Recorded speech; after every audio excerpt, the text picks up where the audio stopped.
শ্রী শ্রী চৈতন্য মহাপ্রভুর জন্মস্থান ও সন্ন্যাসপূর্ব লীলাক্ষেত্র নবদ্বীপ ধাম নদিয়া জেলার ভাগীরথী নদীর তীরে এক পবিত্র নগরী, যা একসময় ছিল বাংলার বিদ্যা লাভের পীঠস্থান, যাকে বলা হতো বাংলার অক্সফোর্ড। পশ্চিমবঙ্গ হেরিটেজ কমিশন 2019 খ্রিস্টাব্দে এই নবদ্বীপকে ঐতিহ্যবাহী বা হেরিটেজ শহর হিসেবে ঘোষণা করেছে। Hello and welcome back to our channel. আমি সম্পিতা আর আপনারা দেখছেন সম্পিতানু ব্লগস। আরও একটা সম্পূর্ণ নতুন ভিডিওতে আপনাদের সবাইকে জানাই অনেক অনেক স্বাগতম। আজ 17ই সেপ্টেম্বর 2025 বিশ্বকর্মা পুজো, আর আমরা চলে এসেছি আজকে শ্রী শ্রী মহাপ্রভু চৈতন্যদেবের জন্মস্থান নবদ্বীপে। পশ্চিমবঙ্গের নদিয়া জেলার ভীষণ পবিত্র এই ধাম নবদ্বীপ ধাম, এবং শুধুমাত্র এটি যে চৈতন্য মহাপ্রভুর জন্মস্থান তা তো নয়, এইখানে একসময় প্রাচ্যে ন্যায়শাস্ত্র এবং সংস্কৃতির বিদ্যাচর্চার এতটাই প্রভাব ছিল, এখানে বাংলার অক্সফোর্ড বলা হয় এই নবদ্বীপ ধামকে। এছাড়াও এই নবদ্বীপ ধাম কিন্তু তাঁত শিল্প এবং মিষ্টির জন্য প্রচুর বিখ্যাত। একদিনে কিভাবে এই পুরো নবদ্বীপ ধাম ঘুরে দেখা যায় এবং সেখান থেকে ফিরে যাওয়া যায়, সেই সবটাই থাকবে আমাদের আজকের এই ভিডিওতে। তাই এই ভিডিওটা শেষ পর্যন্ত দেখতে থাকুন। আর যদি আমাদের চ্যানেলে নতুন হন আর এখনও চ্যানেলটা সাবস্ক্রাইব করে না থাকেন, প্লিজ সাবস্ক্রাইব করে বেল আইকনটা ক্লিক করে দেবেন, কারণ প্রতি শনিবার ঠিক বিকেল 4:30 আমাদের একটি করে নতুন ভিডিও আসে। তাহলে চলুন শুরু করা যাক আজ নবদ্বীপ ধামের নতুন আরেকটি গল্প। আমাদের আজকের যাত্রা শুরু করছি শিয়ালদা স্টেশন থেকে। 8:06 কাটোয়া লোকাল ধরার আগে আমরা শিয়ালদা স্টেশনেই একটু খাওয়া দাওয়া করে ব্রেকফাস্ট সেরে নিলাম। এখন ঘড়িতে সময় ঠিক সকাল 8:08। আমরা কাটোয়া গ্যালোপিং লোকালে উঠে পড়েছিলাম শিয়ালদা থেকে। শিয়ালদা 4 নম্বর প্ল্যাটফর্ম থেকে দিয়েছিল এই ট্রেনটা, আর 8:06 এটা ছাড়ে প্রত্যেক দিন। 2 মিনিট লেট করে ছেড়ে দিল, আর আমরা নবদ্বীপ ধামের উদ্দেশ্যে আমাদের আজকের যাত্রা শুরু করলাম। এখান থেকে নবদ্বীপ ধামের দূরত্ব ওই 111 কিলোমিটার মতন। আমাদের যেতে সময় লাগবে 2.5 ঘন্টা।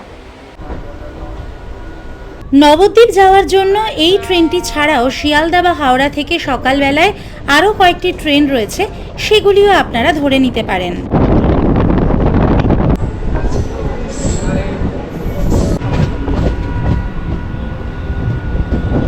এখন ঘড়িতে সময় ঠিক সকাল 11টা। আমরা এসে পৌঁছেছি নবদ্বীপ ধামে। ট্রেনটা 20 মিনিট লেট করেছে। এই ট্রেনটার এখানে আসার সময় ছিল 10:41। যাই হোক, আমরা 11টার মধ্যে চলে এসেছি, আর এখন আমি দাঁড়িয়ে আছি নবদ্বীপ ধামের 3 নম্বর প্ল্যাটফর্মে। এখান থেকে আমরা স্টেশনের বাইরে যাব, তারপরে সেখানে গিয়ে আমরা আজকে যে পুরো নবদ্বীপ ধামটা ঘুরে দেখব। অটোতে বা টোটোতে কি ব্যবস্থা আছে দেখি। তবে এই স্টেশনে নামার পর যেটা সবচেয়ে ভালো লাগছে, এত পরিষ্কার পরিচ্ছন্ন, নিট অ্যান্ড ক্লিন একটা স্টেশন, এবং এখানে এসক্যালেটর রয়েছে। ওইদিকে মানে 1 নম্বর প্ল্যাটফর্মে স্টেশনে দেখছি লিফট রয়েছে। এইগুলো কিন্তু দেখে ভীষণ ভালো লাগছে, আর আমি খুব এক্সাইটেড। আজকে সারাদিন আমরা নবদ্বীপ ধাম ঘুরে দেখব। একদম অন্যরকম হতে চলেছে এই ভিডিওটা, তাই শেষ অবধি দেখতে থাকুন আর আমাদের সাথে চলুন ঘুরে দেখি নবদ্বীপ ধাম। নবদ্বীপ ধাম স্টেশন থেকে বেরোনোর পরেই এখানে রয়েছে টোটো স্ট্যান্ড। এটা হলো 1 নম্বর টোটো স্ট্যান্ড। এখান থেকে চাইলে আপনারা মন্দির দর্শনের জন্য, মানে সারাদিন যা যা দেখবেন সেগুলো দেখবার জন্য টোটো নিতে পারেন। এবার এখানে টোটো নেওয়ার ভাড়া কত, কি কি দেখাবে, সেটা আমি কথা বলি এখানকার দাদাদের সাথে, কথা বলে বুঝি, তারপরে সেটা আপনাদের সাথে শেয়ার করছি। সাধারণত এখানে এসে আপনি কাস্টমাইজ ট্যুর করতে পারেন, মানে মেইন যে মন্দিরগুলো আছে শুধু সেইগুলো যদি দেখে নেন তাহলে মোটামুটি 500 টাকার মধ্যে হয়ে যাবে টোটো ভাড়া। কিন্তু আমরা পুরো এই নবদ্বীপ ধামের পুরানো প্রাচীন মন্দির থেকে নতুন মন্দির যা যা আছে দেখবার মতন সবটা কভার করবার চেষ্টা করব। সেজন্য আমাদের ভাড়া হয়তো একটু বেশি লাগছে। কত লাগছে সেটা এই ভিডিও শেষে বলে দেব। তবে এইটুকু বলতে পারি যে আমরা যেগুলো দেখাবো এর আগে আপনারা একদিনের নবদ্বীপ ভ্রমণে এই সব জিনিসগুলো দেখেননি, তাই ভিডিওটা কিন্তু মিস করবেন না বা স্কিপ করবেন না। আর আজকে আমরা যে দাদার সাথে ঘুরবো, নতুন টোটো সবে বানিয়ে নিয়ে এসছেন এই দাদা। দাদা আপনার নামটা বলুন। রাজু শর্মা। এই রাজু দাদার সাথে আজকে আমরা ঘুরবো। দেখি 1 নম্বর টোটো স্ট্যান্ডে রাজু দাদার সাথে ঘুরবো, দেখি আমাদের অভিজ্ঞতা কেমন হয়। যদি ভালো হয় বলবো আপনারা এসে ওনার সাথে ঘুরুন, যদি ভালো না হয় তাহলে বারণ করে দেবো।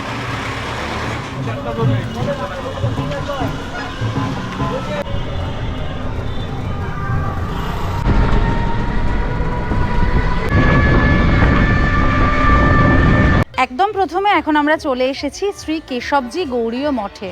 নবদ্বীপের সবচাইতে বড় মন্দির হলো এই গৌড়ীয় মঠটি। যেমন সুন্দর এর স্থাপত্য, তেমনই এখানে কিন্তু থাকবার ব্যবস্থা রয়েছে, ভোগ প্রসাদেরও ব্যবস্থা রয়েছে।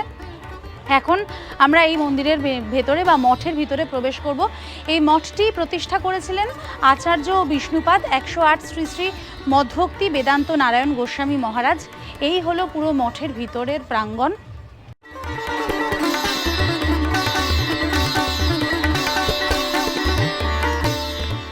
এই গৌড়ীয় মঠের মধ্যেই রয়েছে দারুণ সুন্দর মিউজিয়াম। সেই মিউজিয়ামটি দর্শন করতেই এখন আমরা এসেছি। এখানে চৈতন্য মহাপ্রভুর জীবনের বিভিন্ন মূর্তিকে, বিভিন্ন সময়কে তুলে ধরা হয়েছে এবং আরও সমস্ত গোস্বামীদের জীবনীকে, তাদের মূর্তিকে উপস্থাপিত করা হয়েছে নানান চিত্রের মাধ্যমে, মূর্তির মাধ্যমে। এই মিউজিয়ামের টাইমিং হলো প্রত্যেক দিন ভোর 6:15 থেকে দুপুর 12:30 এবং আবার বিকেল 4:15 থেকে রাত 8টা।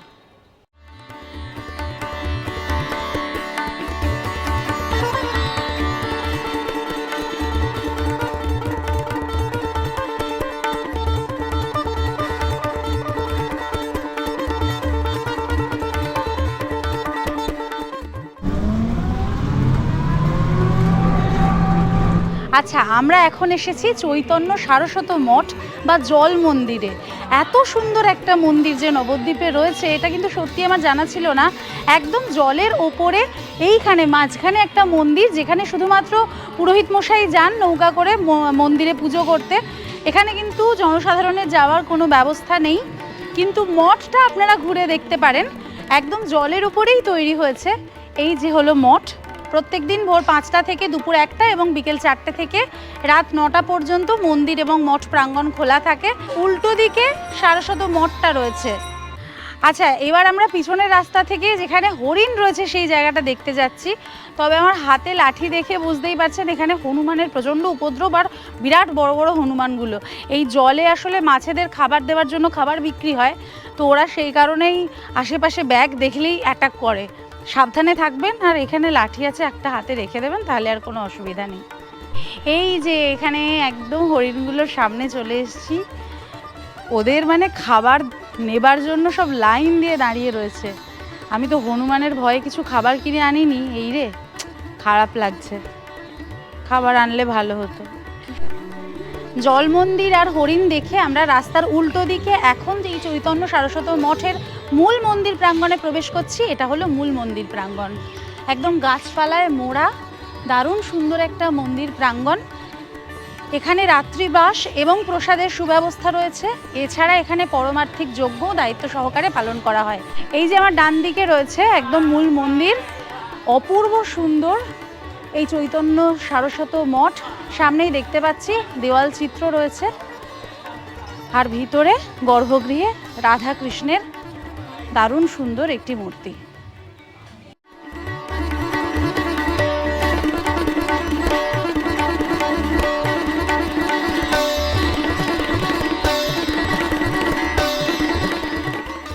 নবদ্বীপের নবনির্মিত গৌরাঙ্গ বিহার নবদ্বীপে বর্তমানে আগত সমস্ত দর্শনার্থী বা পর্যটকদের কাছে এক অত্যন্ত আকর্ষণীয় স্থান হয়ে উঠেছে। এই পার্কটি খোলার সময় সকাল 8টা থেকে 12টা এবং বিকেল 4টে থেকে রাত 9টা। এই গৌরাঙ্গ বিহারে এসে কিন্তু আমার দারুণ লাগছে। এখন আমি সিঁড়ি দিয়ে একেবারে মহাদেবের পায়ের কাছে যাচ্ছি চরণ স্পর্শ করব বলে। আর এখান থেকে চারিদিকের অসম্ভব সুন্দর ভিউ রয়েছে।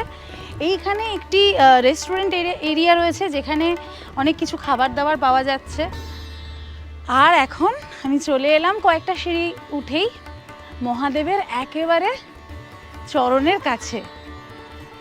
কি যে ভালো লাগছে, কি যে সুন্দর, অসাধারণ।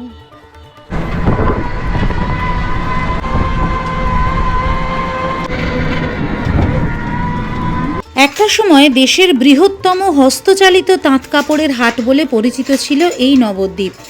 1954 সালে প্রতিষ্ঠিত নবদ্বীপ তাঁত কাপড়ের হাট এ রাজ্য তো বটেই, বিহার, ওড়িশা, অসম, ত্রিপুরা সহ গোটা পূর্ব ভারতের তাঁতের কাপড়ের প্রধান বিপণন কেন্দ্র ছিল। তবে আজ সে সবই অতীত। ধুঁকে পড়া, প্রায় শেষ হয়ে আসা তাঁত শিল্প এবং তাঁত শিল্পীদের করুণ কাহিনী মনকে ভারাক্রান্ত করে তুলল।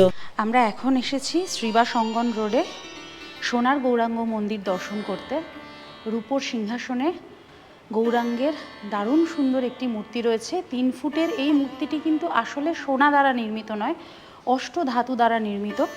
কিন্তু গৌরাঙ্গের গায়ের রং যেহেতু সোনার মতো উজ্জ্বল ছিল, তাই ওনাকে সোনার গৌরাঙ্গ বলা হতো।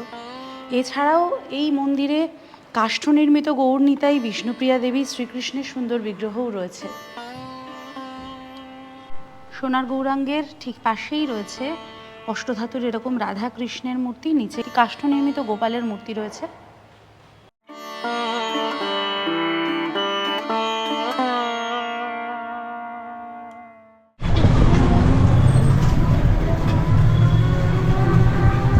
কিছু কিছু মন্দিরে প্রবেশ মূল্য রয়েছে 10 টাকা করে। আমরা যেমন সোনার গৌরাঙ্গ মন্দিরেও 10 টাকা করে প্রবেশ মূল্য দিয়ে দর্শন করে এলাম, এখানেও মানে এই শ্রীবাস অঙ্গনে সোনার গৌরাঙ্গ মন্দিরের একদম পাশে 10 টাকা করে প্রবেশ মূল্য দিয়ে এই চত্বরে ঢুকে পড়েছি। আচ্ছা, এই শ্রীবাস অঙ্গনে প্রবেশের পর প্রথমেই যেটা নজরে পড়বে, এই যে শ্রী গৌরাঙ্গ মহাপ্রভুর শ্রীহস্তে রোপিত কুল বৃক্ষ, এই যে কুল গাছটা দেখা যাচ্ছে 500 বছরেরও বেশি পুরানো। মানে একটা দিক দেখছি যে নষ্ট হয়ে গেছে, কিন্তু তবুও এখনও যে আর একটা দিক রয়েছে, এটাই মানে আশ্চর্য এবং খুবই পবিত্র এই জায়গাটা। তারপর এই শ্রীবাস অঙ্গনের ভিতরে চত্বরে প্রবেশ করলাম, আর এই হচ্ছে এই চত্বরের মূল যে মন্দির।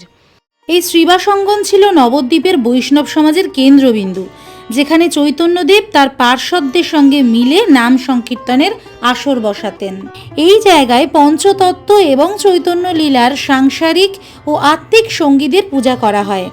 শ্রীবাস পণ্ডিতের এই বাড়িটি চৈতন্য যুগের ঐতিহ্য ও প্রতীক হিসাবে আজও বৈষ্ণবদের কাছে অত্যন্ত গুরুত্বপূর্ণ।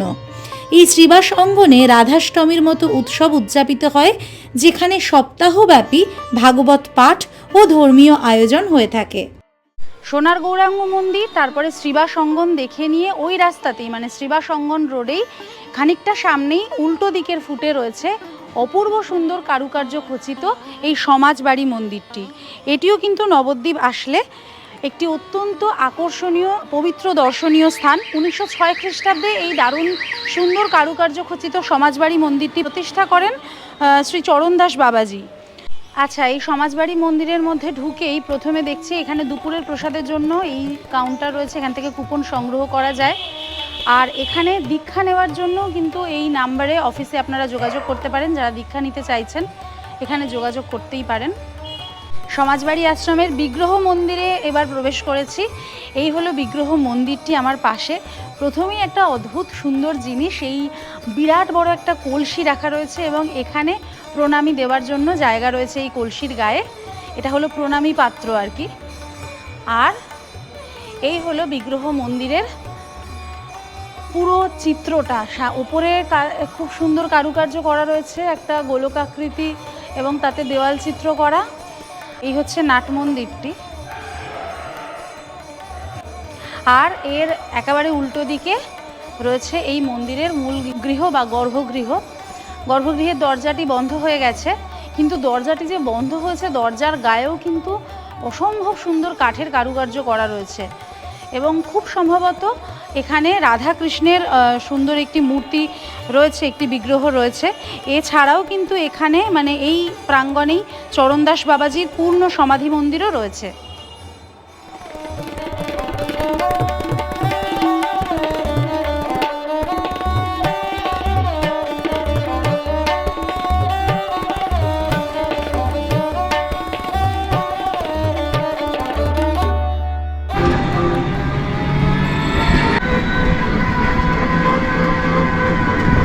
আমরা এখন যে জায়গায় দাঁড়িয়ে আছি এখান থেকে ডান দিকে চলে গেলেই কিন্তু আমরা পৌঁছে যাব মায়াপুর ঘাটে।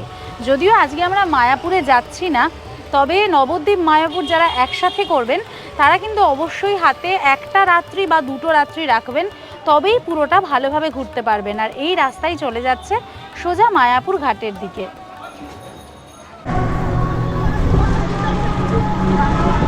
এখন আমরা চলে এসেছি রানীর ঘাটের কাছে রাধারানী মন্দির বা গুপ্ত বৃন্দাবন মন্দিরে।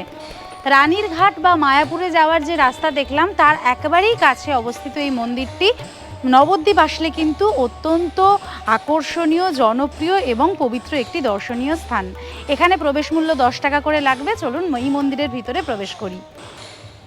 মনে করা হয় প্রায় 5000 বছর আগে রাজা বজ্রনাভ এই মন্দিরটি স্থাপন করেছিলেন। মন্দিরটি প্রথম দিকে ধ্বংসপ্রাপ্ত হয়ে গিয়েছিল।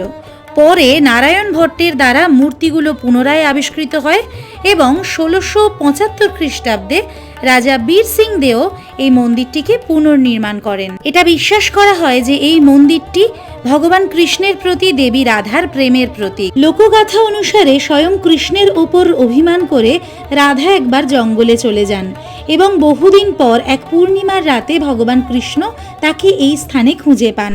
আচ্ছা, আমি যেটা বললাম যে মন্দির দর্শনের জন্য 10 টাকা লাগে, সেটা কিন্তু নয়। এই মন্দিরের মধ্যে যে গুপ্ত বৃন্দাবন রয়েছে সেটা দর্শন করতে গেলে 10 টাকা দিয়ে টিকিট করতে হয়।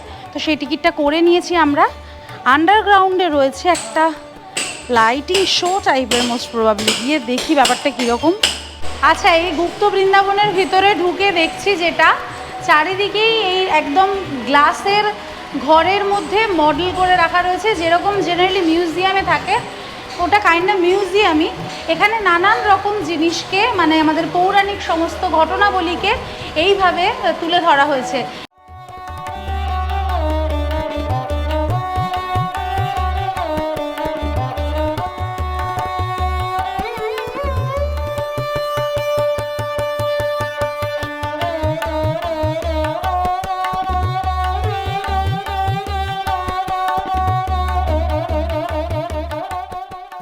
সতেরোশো 78 খ্রিস্টাব্দে নির্মিত এই বড় আখড়া নবদ্বীপে ন্যায়ের পাঠ নিতে আসা দ্রাবিড় ব্রাহ্মণ তোতারাম দাস একসময় প্রবল বৈষ্ণব অনুরাগী হয়ে ওঠেন। তিনিই গড়ে তোলেন এই বড় আখড়া। বড় আখড়া মন্দিরের ঠিক পাশেই দেখে নিলাম অনিন্দ সুন্দর শ্রী শ্রী বলদেব জিউ মন্দিরটি। আচ্ছা, এখন আমরা এসেছি ব্রজানন্দ গোস্বামী রোডের শ্রী গোরাচন্দ আখড়াতে। এখানে গৌর নিতাইয়েরও সুন্দর একটা বিগ্রহ রয়েছে ভিতরে।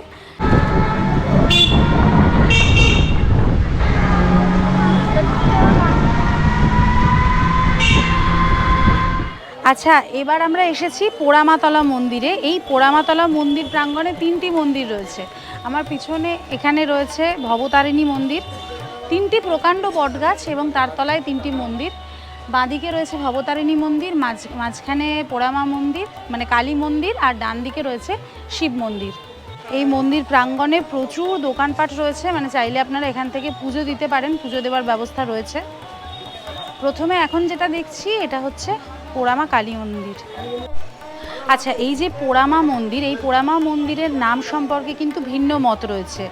কিছু মানুষ মনে করেন যে এই যে বড় বটবৃক্ষটা রয়েছে এটা একসময় অগ্নিদগ্ধ হয়ে গিয়েছিল এবং তার কিন্তু প্রমাণ আমরা দেখতে পাই। এখানে অগ্নিদগ্ধ বটবৃক্ষটিই রয়েছে এবং সেইখান থেকে এই পোড়ামাকে পোড়ামা বা বিদগ্ধ জননী হিসাবে এখানে পুজো করা হয়। আবার অনেক পণ্ডিত মনে করেন যে এখানে যেহেতু পড়াশোনার একটা বিরাট আগে চর্চা হতো, ন্যায়শাস্ত্র এবং সংস্কৃতি চর্চার কেন্দ্র ছিল, তো পড়ুয়ার মা হিসাবে সেখান থেকে পোড়ামা কথাটা এসছে বলেও মনে করা হয়। আচ্ছা, এইবারে এখন আমরা এসেছি এই পোড়ামা শিব মন্দিরে। এইখানে এই শিব মন্দিরটার বৈশিষ্ট্য হলো এই মন্দিরের গা থেকে বটগাছের শিকড়গুলো যেভাবে এসেছে অদ্ভুতভাবে, সত্যি চোখে না দেখলে বিশ্বাস করা যায় না। এরকম মন্দির কিন্তু আমি এর আগে কোনোদিন দেখিনি। এই মন্দিরটি 1825 খ্রিস্টাব্দে প্রতিষ্ঠিত হয়। মন্দিরের ভিতরে এই বিরাট বড় একটি শিবলিঙ্গ রয়েছে, দেখতে পাচ্ছেন আপনারা। এই শিব মূর্তিটি বা এই শিবলিঙ্গটি 1683 থেকে 1694 খ্রিস্টাব্দের মধ্যে রাজা রুদ্র রায় স্থাপন করেন। এরপর আমরা এলাম মা ভবতারিণী মন্দিরে। নদিয়ার রাজপরিবারের প্রতিষ্ঠাতা ভবানন্দ মজুমদারের পুত্র রাঘব তার রাজত্বের শেষ পর্বে নবদ্বীপের গঙ্গার ধারে মন্দির সহ প্রকাণ্ড এক গণেশ মূর্তি প্রতিষ্ঠা করেন। 1669 সালে এই গণেশ মূর্তিটি প্রতিষ্ঠা করার প্রায় 100 বছর পর বন্যাপ্রবণ নবদ্বীপ ভাঙনের কবলে পড়ে এবং সেই সময় তৎকালীন নদিয়ার রাজা দোর্দণ্ড প্রতাপ কৃষ্ণচন্দ্র বিগ্রহটিকে সেখান থেকে সরিয়ে আনেন এবং পণ্ডিতেরা বহু মানুষের স্পর্শ লাগায় নিদান দেন 12 বছর বিগ্রহটি মাটির তলায় রাখার। 12 বছর পর রাজা গিরিশচন্দ্রের আমলে সেই বিগ্রহটিকে মাটি থেকে তোলার সময় গণেশের সুঁটটি ভেঙে যায়। তখন রাজার আদেশে কোনো এক অজ্ঞাত শিল্পী গণেশ মূর্তি থেকে গিরিশচন্দ্র মহারাজের আরাধ্যা দেবী আনন্দময়ীর মূর্তিটি তৈরি করেন এবং দেবী মূর্তির নামকরণ করেন ভবতারিণী মাতা। আমরা এবার এসেছি বিষ্ণুপ্রিয়া দেবী সেবিত ধামেশ্বর শ্রী শ্রী গৌরাঙ্গ মহাপ্রভুর শ্রী মন্দিরে। নবদ্বীপ ধামের এটি হলো আসল মন্দির বা মেন মন্দির, মানে এই মন্দির দর্শন করলেন না তো নবদ্বীপ ধাম দর্শনই হলো না। নবদ্বীপের স্থানীয় মানুষেরা বলেন যে এই মন্দির দর্শন করলেই জগৎ দর্শন হয়ে যায়। প্রবেশ করার পর প্রথমেই বাঁদিকে রয়েছে এই গৌরদেবের মূর্তি, আর তার পাশে চৈতন্যদাস বাবাজির সমাধিস্থল রয়েছে। আর এই হলো নাট মন্দির প্রাঙ্গণটা। নাট মন্দির প্রাঙ্গণের ওই পারে রয়েছে গর্ভগৃহ, আর সেই গর্ভগৃহে রয়েছে শ্রী চৈতন্য মহাপ্রভুর যে মূল মূর্তি, মানে মহাপ্রভু সন্ন্যাস নেওয়ার পর স্বপ্নাদেশে বিষ্ণুপ্রিয়া দেবীর কাছে এসেছিলেন এবং তারপর বিষ্ণুপ্রিয়া দেবী মহাপ্রভুর বাড়ির নিম কাষ্ঠ দ্বারা এই দারু নির্মিত মূর্তিটি বা দারু বিগ্রহটি তৈরি করেন। সেটি এই রূপোর সিংহাসনে এখানে রাখা রয়েছে এবং এখানে এখনো পর্যন্ত নিত্য পূজা হয়। এই যে একদম মহাপ্রভুর মূর্তির সামনে এখন আমরা রয়েছি, গর্ভগৃহ দর্শন করছি। আর গর্ভগৃহের এই যে মূল বিগ্রহ, তার নিচেই রয়েছে রূপোর পাদুকা। মনে করা হয় যে মহাপ্রভু এই পাদুকা এখানে রেখেই মহাপ্রস্থানের পথে চলে গিয়েছিলেন বা সন্ন্যাসীর পথে চলে গিয়েছিলেন, এবং এই কারণের জন্যই এই মন্দির দর্শন না করলে নবদ্বীপ দর্শন হয় না। এখন ধামেশ্বর এই মন্দিরের যে ভোগ বিতরণ হয়, সেই ভোগের যে রান্নাঘর, সেই রান্নাঘরে এসছি।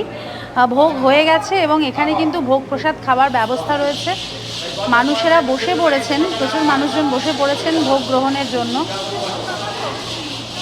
এইটা দেখে দারুণ লাগছে। এখানে কিন্তু বেশিরভাগ মন্দিরেই এই ভোগের ব্যবস্থাটা রয়েছে, আলাদা করে আপনাদেরকে বাইরে থেকে খাবার খেতে হবে না। প্রচুর পদ রান্না হয়েছে এবং সেগুলোই ভোগ হিসাবে ঈশ্বরকে যেমন দেওয়া হয়, মানুষকেও দেওয়া হয়।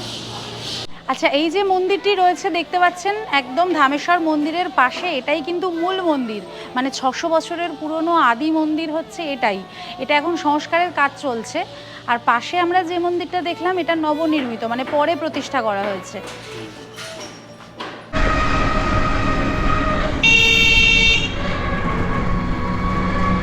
আচ্ছা, এবার আমরা এসেছি নবদ্বীপের আরও একটি প্রধান দর্শনীয় স্থান, শ্রী শ্রী জগন্নাথ মিশ্রের বাড়ি এবং গৌরাঙ্গ মহাপ্রভুর জন্মস্থান। এটা অসম্ভব পবিত্র একটি জায়গা, সেটা তো বলবার অপেক্ষা রাখে না। তবে এটি 12:30টার মধ্যে আসার চেষ্টা করবেন, কারণ 12:30টার পরে কিন্তু এই সমস্ত জায়গাগুলি বন্ধ হয়ে যায়। কারণ যেহেতু এই প্রত্যেকটি জায়গায় ভোগ প্রসাদের ব্যবস্থা রয়েছে, তাই 12:30টা পর্যন্ত এগুলো খোলা থাকে, তারপরে আবার বিকেলে খোলে। 1486 খ্রিস্টাব্দের 18ই ফেব্রুয়ারি এই স্থানেই জন্মগ্রহণ করেন হিন্দু ব্রাহ্মণ পণ্ডিত শ্রী জগন্নাথ মিশ্র ও শ্রীমতী শচী দেবীর গৃহে শ্রী চৈতন্য মহাপ্রভু।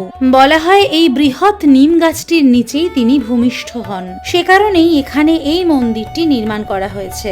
গবেষণালব্ধ তথ্যের ভিত্তিতে এটা সুনিশ্চিতভাবে প্রতিষ্ঠিত হয়েছে যে এই নবদ্বীপ ধামই হল শ্রী চৈতন্য মহাপ্রভুর প্রকৃত জন্মস্থান। এই নিমবৃক্ষের নিচেই বহু মানুষ তাদের মনস্কামনা জানিয়ে মানত করে থাকেন। নবদ্বীপ আসলে আপনারা পিতল, কাঁসা এবং অষ্টধাতুর দেবদেবীর মূর্তি এবং জিনিস কিনতে পারেন। চৈতন্য মহাপ্রভুর জন্মস্থানের ঠিক উল্টো দিকেই রয়েছে এরকম একটি সুপ্রসিদ্ধ দোকান। চাইলে আপনারা এখান থেকে আপনাদের পছন্দ মতো দেবদেবীর মূর্তি সংগ্রহ করতে পারেন। এরপর আমরা এসেছিলাম নবদ্বীপের আরও একটি বিখ্যাত দর্শনীয় স্থান নরহরি ধামে। এইখানে প্রবেশের জন্য 10 টাকা দিয়ে টিকিট কেটে নিলাম। 5 বছরের ঊর্ধ্বে প্রত্যেকেরই টিকিট লাগবে, আর এর ভিতরে ডিজিটাল ক্যামেরাতে ছবি তোলা নিষিদ্ধ। এখানে প্রবেশ পথটি কিন্তু একদম অন্যরকম, মানে একটা গুহার মতো করে দেওয়া রয়েছে আর্টিফিশিয়াল। এইটার মধ্যে থেকে যেতে হবে, একটা প্যাসেজ আছে। এর ভেতর থেকে গিয়ে আমরা যে মেন পার্ক এরিয়া সেইখানটাতে যাব। এখানে প্রচুর মাছ রয়েছে।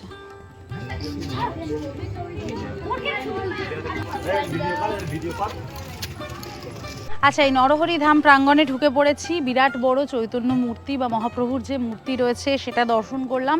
তারপরে তার বাঁ দিক থেকে এরকম ক্যানোপি করে দেওয়া রয়েছে, পুরো প্রাঙ্গণটা ঘুরে দেখছি। অ্যাকচুয়ালি এটা আমার অনেকটা ওই পুরীতে যে গুপ্ত বৃন্দাবন দেখেছিলাম, চারিদিকে নানান রকম দেবদেবীর মূর্তি করা, ওই রকম টাইপেরই লাগছে।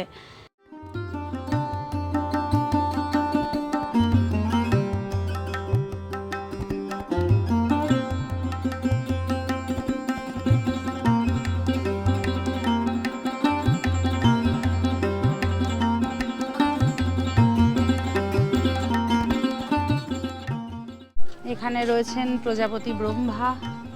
আর এইখানে আরও একটি গাছের মানে ক্যানোপি তৈরি করা হয়েছে, তার এই পাশে কিছু মূর্তি রয়েছে। এই জায়গাটিতে ফোয়ারা হয় কিন্তু এখন বন্ধ।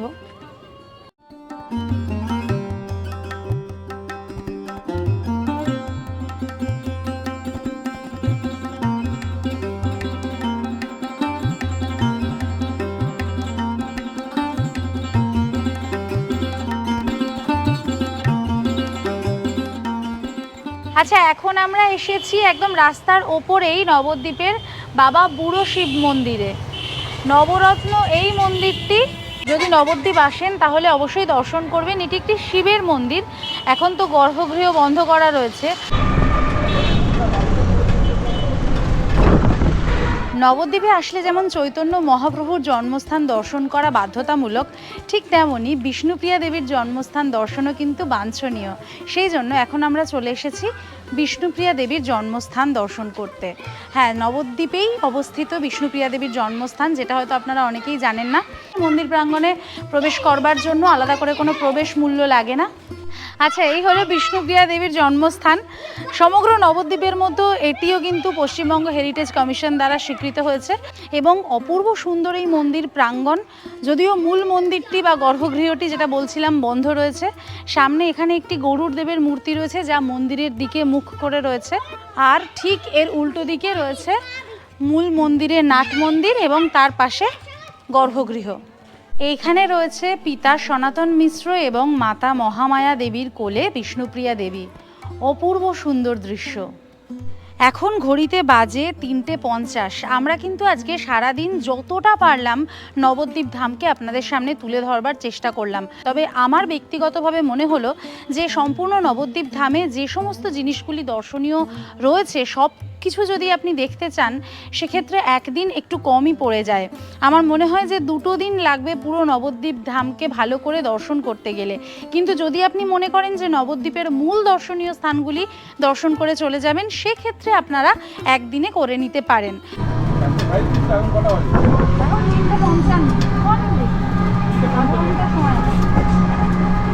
সারাদিন ঘোরাঘুরির পর এখন আমরা চলে এসেছি বিষ্ণুপ্রিয়া স্টেশনের কাছে হোটেল রান্নাঘরে, কারণ যেহেতু সারাদিন খাওয়া দাওয়া হয়নি। আর এখানে নিয়ে নিয়েছি একটা কাতলা মাছ দিয়ে ভাত আর একটা ভোলা মাছ দিয়ে ভাত। কাতলা মাছ ভাতের প্লেট হচ্ছে 90 টাকা আর ভোলা মাছ ভাতের প্লেট হচ্ছে 95 টাকা। সব কিছু সেমই থাকবে, শুধু মাছটা আলাদা হবে। ডাল, সবজি, এখানে আরও একটা সবজি মানে ডাল ভাজা, একটা সবজি, আর এই যে কাতলা মাছ দিয়ে দিয়েছে। আর এই হচ্ছে লাস্টে ভোলা মাছ দিয়েছে, এখানে একটা গোটা ভোলা মাছ, খুবই সুন্দর। এছাড়াও লাস্টে চাটনিও আছে। ঘরোয়া রান্না আমাদের দাদা রাজুদাই নিয়ে আসলেন, দেখি খেয়ে কেমন।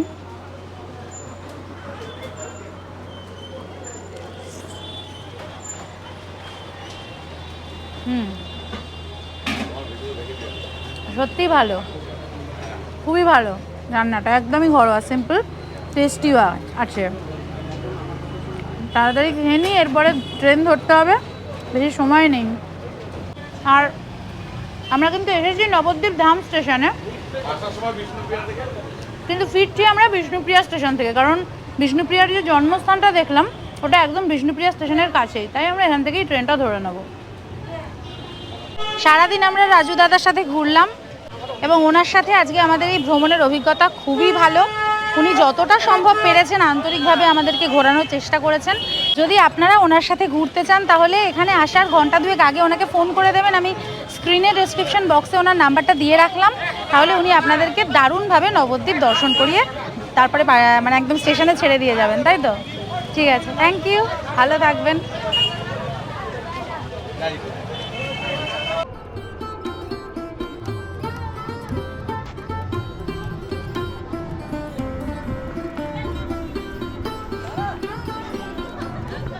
নবদ্বীপের বিখ্যাত লাল দই আমরা নিয়ে নিয়েছি বিষ্ণুপ্রিয়া হল্ট স্টেশনের পাশ থেকে। যদিও এটা নবদ্বীপ থেকে নিলে আরও ভালো হতো, ওখানে তো আর মানে তাড়াহুড়োতে কেনা হয়নি। 200 টাকা 1 কেজির ভাঁড় নিয়েছে। আর এখন আমরা বিষ্ণুপ্রিয়া হল্ট স্টেশন থেকে ধরে নিলাম 4:37 কাটোয়া শিয়ালদা গ্যালোপিন লোকাল। এটা শিয়ালদায় গিয়ে পৌঁছবে সন্ধে 7:37।